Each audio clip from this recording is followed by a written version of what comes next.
uninstall nyo muna yung inyong dating CapCut. Tapos punta kayo sa Google. Pagkapunta nyo sa Google, i-search nyo yung CapCut old version.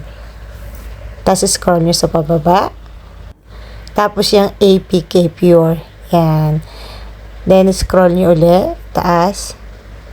Tapos yung show more. Tapos yung piliin nyo yung CapCut 11.9.0 May 21, 2024. Yun ang inyong ida-download. Ida-download nyo yun, tapos i-install nyo. Ayan. Halimbawa, na-install nyo na ulit. Ayan na siya. Oh. Ayan ang sample. Oh. Makikita nyo dyan. Oh. Kaya lang maalis yung dati yung yung mga dati yung ginawa. So, ayan. Oh. Balik na ulit yung inyong free remove background. So, yun lang mga kabebang. Hanggang sa muli. Sana nakatulong. Bye, bye, bye.